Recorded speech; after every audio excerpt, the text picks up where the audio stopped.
6월 17일 수요일 복 있는 사람 큐티 본문 예레미야 2장 20절에서 28절입니다. 내가 옛적부터 내 멍에를 꺾고 내 결박을 끊으며 말하기를 나는 순종하지 아니하리라 하고 모든 높은 산 위에서와 모든 푸른 나무 아래에서 너는 몸을 굽혀 행음하도다. 내가 너를 순전한 참 종자 곧 귀한 포도나무로 심었거늘 내게 대하여 이방 포도나무의 악한 가지가 됨은 어찌 됨이냐. 주 여호와의 말씀이니라. 내가 잿물로 스스로 씻으며 내가 많은 비누를 쓸지라도 내 죄악이 내 앞에 그대로 있으리니 내가 어찌 말하기를 나는 더럽혀지지 아니하였다 바알들의 뒤를 따르지 아니하였다 하겠느냐. 골짜기 속에 있는 내 길을 보라. 내 행한 바를 알 것이니라. 발이 빠른 암낙타가 그의 길을 어지러이 달리는 것과 같았으며 너는 광야에 익숙한 들 암낙 귀들이 그들의 성욕이 일어나므로 헐떡거림 같았도다.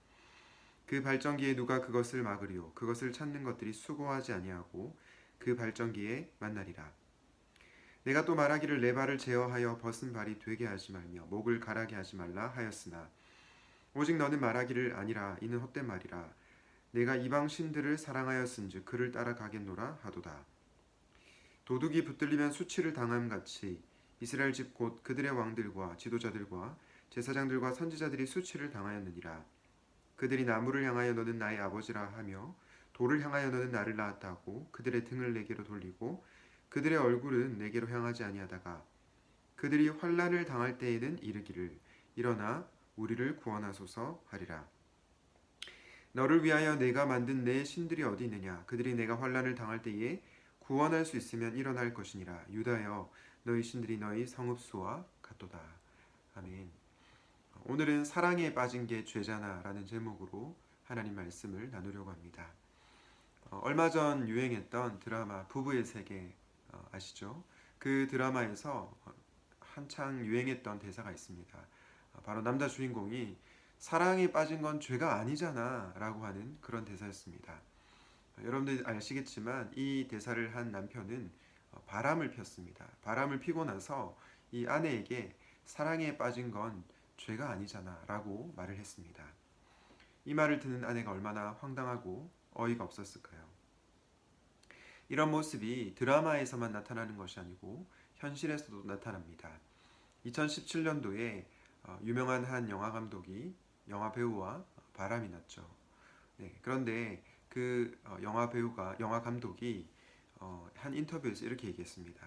저희 나름대로 진솔하게 사랑을 하고 있습니다. 사실 이 영화 감독은 아내가 있었고 또 자녀도 있었습니다. 그런데 이 영화 배우와 눈이 맞아서 바람을 폈음에도 불구하고 자신의 그런 불륜을 사랑이라는 그런 것으로 포장하고 있는 것입니다. 이런 시대를 향해서 성경은 무엇이라고 얘기합니까? 성경은 사랑이 하나님이다 라고 얘기하지 않고요. 하나님이 사랑이시다 라고 말씀합니다. 그럼에도 불구하고 너무나 많은 사람들이 오늘날 마치 사랑이 하나님인 것처럼 사랑을 우상화하는 그런 시대를 살아가고 있습니다. 그런데 저는 오늘 본문 말씀을 묵상하는 가운데 이스라엘이 마치 하나님께 사랑에 빠진 건 죄가 아니잖아요 라고 말을 외치는 것 같았습니다. 이들은 영적 간음, 영적 불륜을 저질렀음에도 불구하고 지금 하나님 앞에 뻔뻔하게 나아가는 겁니다. 그 모습이 구체적으로 어떻게 드러나는지 오늘 본문을 통해서 세 가지로 살펴보려고 합니다. 그리고 마지막으로 이런 죄에서 벗어나기 위해서 우리가 어떻게 해야 되는가 묵상해 보고자 합니다. 영적 불륜을 범한 이 하나님 백성들의 첫 번째 모습이 어떠합니까? 첫 번째 모습은 바로 변명하기입니다. 예레미야 2장 23절 말씀을 다시 보실까요? 네가 어찌 말하기를 나는 더럽혀지지 아니하였다 바알들의 뒤를 따르지 아니하였다 하겠느냐. 이 23절 앞부분에 보면 하나님께서 이스라엘을 최상급 포도나무로 심었다고 합니다. 그런데 이스라엘은 상한 들포도를 맺었죠. 또한 이스라엘의 죄가 너무나 가득해서 잿물로 씻고 비누로 아무리 몸을 닦아도 더러운 죄악이 여전히 하나님 앞에 있다라고 얘기하고 있습니다. 그런데 이 이스라엘 백성들이 하나님 앞에 변명을 합니다. 그래서 하나님께서 뭐라고 말씀하십니까? 네가 어찌 더럽혀지지 아니하였다 바알들의 뒤를 따르지 아니하였다 하겠느냐 말씀하시죠. 바알이라는 우상과 영적 간음을 범하고 나서 자신은 아무것도 잘못하지 않은 것처럼 변명하고 있는 것입니다. 사랑하는 여러분, 혹시 여러분들이 죄를 지었을 때 영적 간음, 하나님 대신 다른 우상을 섬겼을 때 여러분 변명하지 않기를 바랍니다. 솔직하게 인정하고 하나님 앞에 나아가기를 바랍니다. 하나님은 솔직한 자를 사랑하시죠. 다윗은 정말 훌륭한 왕이었지만 심각한 죄를 범했죠. 살인죄에 간음죄까지 범했습니다. 그럼에도 불구하고 다윗이 하나님의 마음에 합한 사람이라고 불리는 이유는 그가 하나님 앞에 솔직했기 때문입니다. 자신의 죄를 인정하고 하나님 앞에 회개했기 때문입니다. 저는 여러분들이 하나님 앞에 변명하지 않을 수 있기를 바랍니다. 두 번째 모습은요, 어떻게 나타나냐면 동시에 사랑하는 모습으로 나타납니다. 여러분, 세상에 그 어떤 남편이, 그 어떤 아내가 바람을 피우고 있는데 그 사람을, 그 배우자를 용납하겠습니까? 그 배우자가 바람이 나서 나는 당신도 사랑하고 이 사람도 사랑한다, 두 사람을 동시에 사랑한다고 말하면 어떻게 여러분들은 반응하시겠습니까? 말이 안 되죠. 그것은 로맨스가 아니라 불륜입니다.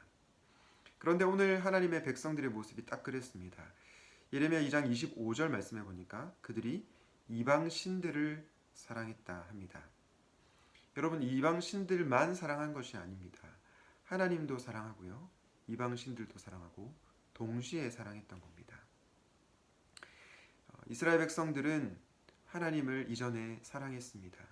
그런데 문제가 뭐냐면 하나님과 우상을 겸하여 동시에 사랑했던 것입니다. 혹시 여러분에게는 하나님 외에 다른 것을 동시에 사랑하는 것은 없습니까? 하나님과 재물을 겸하여 사랑하고 있지는 않습니까? 하나님과 어떤 쾌락을 동시에 사랑하고 있지는 않습니까?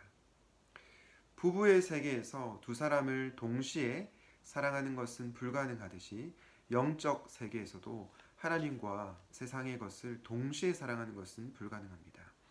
혹시라도 여러분들이 사랑했던 우상들이 있다면 오늘 말씀을 통해서 그것을 내려놓을 수 있기 바랍니다.